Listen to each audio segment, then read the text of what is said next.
We have Sunil Chillar on the call. Sunil, I really appreciate your time. And Sunil is the co-owner of Couva Capital, and you can find them at couvacapital.com. And I'll make sure to have that link in the show notes. But he specializes in multifamily, and they do have a syndication that they've started here now as they're reviewing a property in Texas. So you might want to take them up on that and take a look at what they're offering.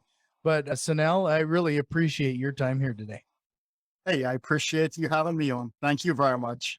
So you've had kind of a long history here. You have 18 years of experience in construction, and you're with Exit Realty. And so you have a kind of a unique approach or a position to see both sides of things. You got a foot in being a realtor as well as a real estate investor.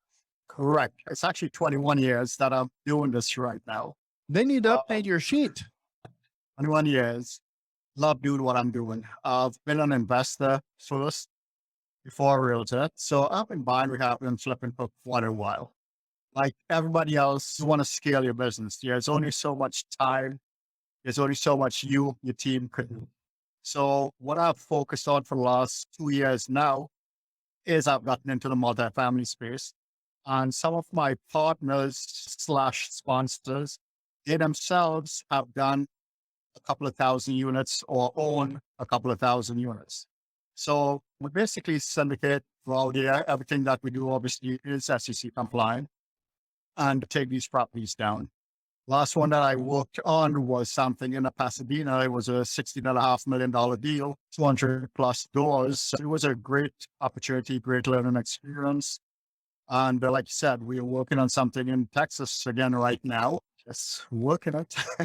Yeah, no, that's awesome. So you started off as being an investor and went to being a realtor. What caused you to make that change? I've bought, as far as let's call them single families, I've bought personally over 200 at this point in time. So that's a lot of commissions to give to someone else. Mm-hmm. So why not keep it in house? Why not put it in my own pocket? And it's just a funny little story, not to get off course. Last maybe 2 months, I started buying properties in Pennsylvania. I own properties, a few pieces throughout the country as we speak right now. And I started buying, and I bought a few in Pennsylvania. And the realtor that I'm dealing with, just a weak realtor, knowledge-wise and everything else that goes with it, as far as working for me or working with me. And I decided, you know what, I'm buying a lot because I'm getting good prices and I'm flipping them. So I'm getting my peers license, Pennsylvania's license as well. Why give money up? Yeah. Do you find that, at any time that the realtor part of your business interferes with your investor part of your business? Once you disclose who you are, you have no problems. Disclosure. Yeah, it was very important here. So, with that, a lot of people, we've been talking, I've had a few guests on recently where we're talking about scaling and what you need to do to build a team and everything else. With you having both things going on, have you found ways in which to scale both sides of your business? Excuse me. Yes, I do have a team in place as my business partner from Couva Capital. He actually has a M&A background. So when it comes to underwriting these type deals, you will do this. And as we have that, we obviously have a SEC counsel that works with us. Likewise, in any state which we seem to like Texas, there's a lot going on there. We do have attorneys in Texas that we work with as well. We have boots on the ground. Part of the team, she owns a company. She's a property manager. She herself owns over 5,500 units. So we have teamed up with her. She's part of our GP team as well, and just makes things. So we are pretty much well-rounded as far as the team goes, and everyone knows their own specific roles. So basically get it done. When it comes to multifamily investing, it's definitely a team sport. Sure. So, with all of that, you've talked about investing in single family homes, and you've done about 200 of them yourself. And it sounds like now with your Couva Capital, you're doing multifamily. How has that transition been? And are you pretty much focused on the multifamily now, or are you still doing some of the single family? Right now, I have 5 rehabs as we speak going on. I am focused on multifamily. I wish there were more than 24 hours in a day, but I'm busy to say the least. But I'm definitely focused on the multifamily. Yeah, I'm a shark smelling blood. When there's a deal in front of you and there's money to be made, whether it's a multifamily or whether it's single family, don't discriminate against green. Yeah. So yeah, just curious because one of those things, especially when, and maybe you disagree with this, since you've been involved in this now for 21 years, when you first start in real estate investing, it seems like it's best to focus on one, maybe two strategies. Make sure you have that dialed in before you dive too deep into being all everywhere at once. One of the things that seems to work for me, it could be a positive and negative. I tend to micromanage. And we all know how that goes, but I'm that type first. I've been managing my own properties, and it's a lot of properties that I manage, and I've done that well over the course of time. Obviously, with the multi-families, we will never self-manage those properties. Our jobs is basically to manage our managers. So at this point, at this stage in my life, I have the ability to, on the smaller side, to send my contractors out here, get whatever we need to do, get it done. So it does require some attention. However, I'm also focused on the multifamily where I have in-house staff of hired virtual assistants to basically get that part done, get the back office work done. So that's moving along right now, and it's okay. Sure. Again, it's a lot of work to say the least. It is a lot. It is very time intensive, but you know what? What's easy out here? I keep on playing the lottery and I miss it by 6 digits all the time. So gotta work. Yeah, that's the way it's been going for me too. So, you've mentioned now a couple of times you self-manage these single family homes yourself. Are there tools or strategies that you've been used because you're a one-man band, or do you have help there with managing those properties? It's really easy, and I'll tell you why. When I pick up a property, I'm the guy that just goes in there and I rehab the property, and so there's no issues. Obviously, things break, right? Mechanical stuff breaks. So what I've done, and I've done this successfully, is through time, is if you were my tenant and you call me and said, XYZ is wrong, there's a problem, I have my contractors go out there immediately and fix it. If you were to call me a second time for the same reason, shame on me. I'm just that type of guy. I get things done because I have a lot going on. So to offset future problems, I take you off the entire house and make sure everything's up to snuff. So whenever breaks or whenever goes wrong in the future, it's minor stuff that it's easy to attend to. Sure. So do you use any kind of tools? Like a lot of people will use anything from apartments.com to rent ready to, there's a variety of online tools for that. Is there any tools that you've found that work for you? Well, we use Buildium and we use Rent Ready. So yes.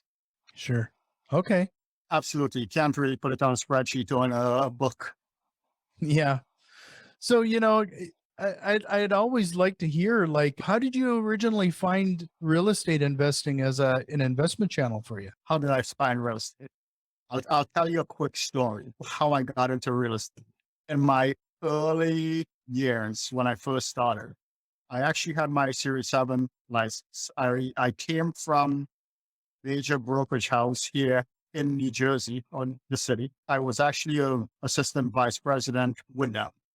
Now, when I was taking my Series 7 license, God alone knows why I took my real estate license. I passed my Series 7 license and I failed my brokerage license, real estate brokerage license. And I've never failed at anything in my life, never. And that was the one thing that haunted me. Whether I used it or not, I never went back and I took the test. I never did anything. So I went back to the test. And obviously I passed it. And a couple of friends of mine, they were buying real estate.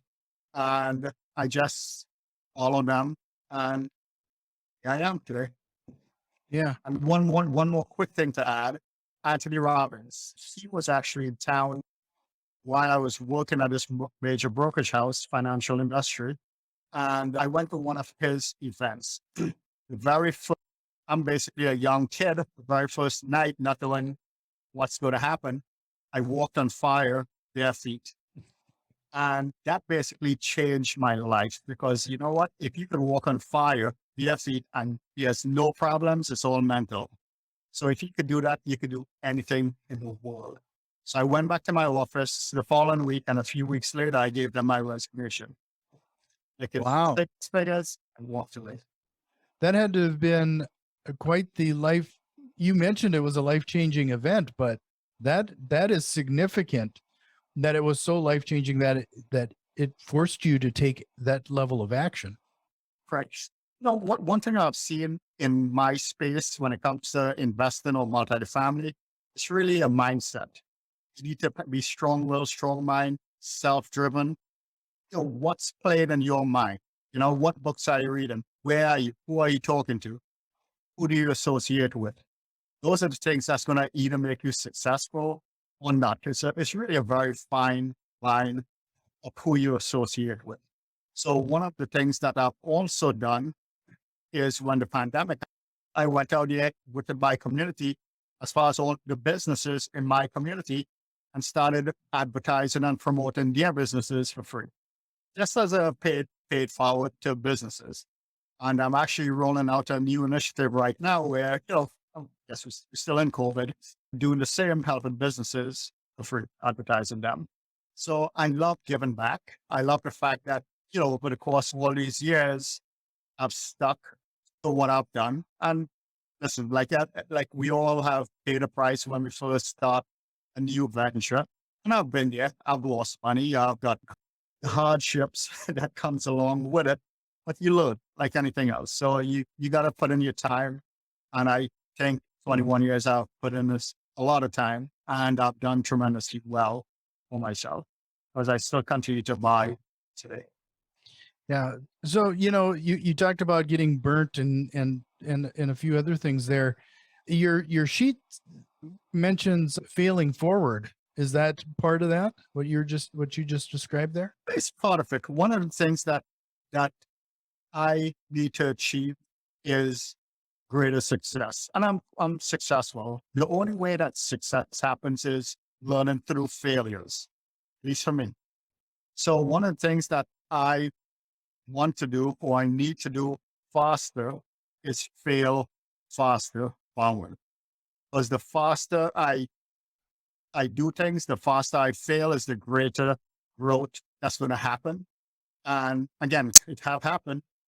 And I just, at this point, I got to do it a lot faster because I'm seeing tremendous growth in everything that I do right now. And I'm working harder now to be a lot more successful or to get to the frontier that I'm looking to achieve. Mm-hmm. Yeah, if you're not failing a little bit here and there, that we were talking about it as a family recently. You know, we were talking about how trees they grow on the banks of a river, and it isn't until and you see the trees falling into the river all the time because their roots are shallow. They haven't had to work for anything. You know, they haven't had to work for their nutrients or water. So those trees have shallow roots and then they tip over and they fall into the river. It takes sometimes those adversities and failure and drought for the roots to grow deep and help your tree to grow strong. Absolutely. You know, one of my past deals that we worked on raising money for died. There were a couple of reasons why on the seller side, and on our side, part of it were raising funds. So that failure actually was a blessing in disguise. Why? Because it just forced us to realize what we could have done or should have done differently, which we have employed obviously now doing things differently.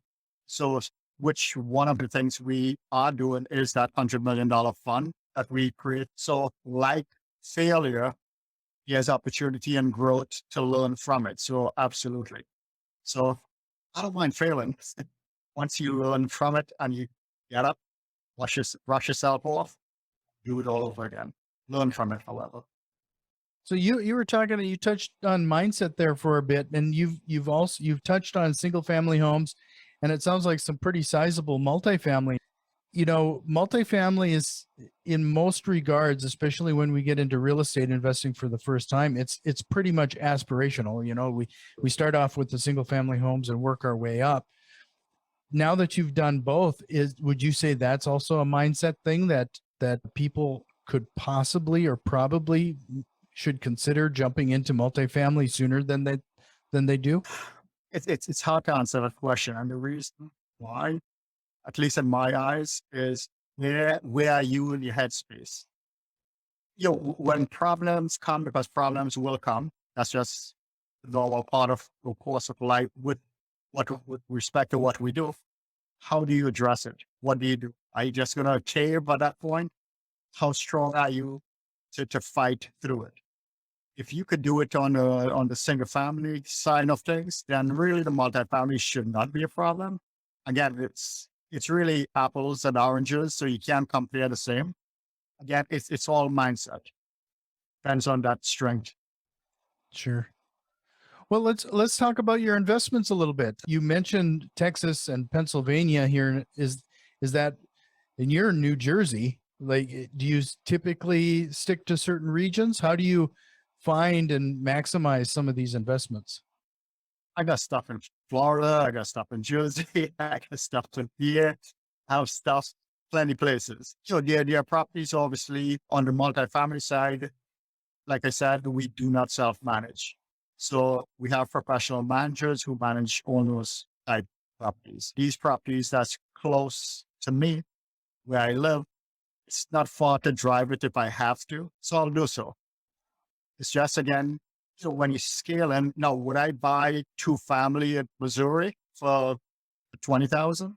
No, because it does not make sense to do that. Numbers wise, I could probably sell it, but you know, again, where do you focus your focus? Where are you? If I'm buying a 200 unit in that location, then obviously it makes sense if the numbers work. You know, so that's another thing that, you know, everyone needs to look at. Who's going to manage it? And that's because the smaller the number of units, the more expensive it is to manage. And the flip side of it, the larger or the greater the doors, the easier is it to get a bank loan on the property. It's easier to put debt on those type properties. So, you know, you mentioned this a couple of times now, that you became a realtor in essence to save your commission fees, but yet you hire out your property managers on these multifamilies. Like, do you find that at a certain point you might bring in your property management? Down the road, we may consider it. It's just at this point, we are buying, and we are buying a lot. At this point in my life, also I have brokers throughout the country who would call me and send me deals to take a look at. So there's no shortage of deals or deal flow. It's just a matter of, at this point in time, working the deal, underwriting the deal, making sure it makes sense, making sure there's enough industry around to support the rentals. On our team, we also have a demographer. So we definitely know where there's money to be made, where there's progress, and we go that route. And as far as bringing that team in-house, maybe down the road, not right now. Sure. No, it makes sense, especially when you want to focus on things. You know, what we focus on is what grows, right? Yeah. I want to get out there and get the deal and have someone else, you know, as far as paying, have it managed, there's still money being made. We're still making a boat full of money. Right. It's okay. So as you're moving across the country then in different areas, how has it been? And what kind of advice would you get in selecting a property manager to make sure that your interests are aligned? One step we are using, like I said, she herself owns over 5,500 units in a couple of different states. So it's easy for her to manage all those properties. So we sort of tend to stay around there. If we aren't where she managed, we also have other great property managers who will manage those properties. Next week, here's another one that I'm working on in Mississippi. So 200 unit burnt out, 200 unit, and we should be able to pick that up for about $500,000. So that's another opportunity that we are going to take a look at. So asking me that question is going to be a lot of flying, a lot of flight, a lot of miles. Right. Right. So I'm all over the country every couple of weeks. Yeah. That sounds like a pretty big project. It is. That's a heavy lift. Yeah. That'd be We actually have the university who's going to lease at least 100 units from us once that's done. Sure. Well, that makes that's why. kind of neat that you've taken some steps to secure some of that or have that type of direction before you start such a big project. Yeah. Again, there's a lot of due diligence that must take place before we jump into anything. Having the money comes with a lot of pressures to make sure it's deployed correctly. So we need to do the right thing at the end of the day. Sure. Well, you said, you talked about failing forward and learning from those mistakes. Can you give us an example of one of your bigger mistakes and what lesson you learned from it? Some of the mistakes would be hiring the wrong contractor. That's a big one. Hiring the wrong contractor. Yeah. And we have heard horror stories time after time. So we are very cautious at this point. What else could I tell you? Just in the beginning, doing things, you unsure a lot of times exactly what you do or how to get it accomplished. You do need a mentor. You need someone who have done it before you, someone to guide you. That's very important. If anything in this business, someone to talk to. So definitely have that in place at this point in time.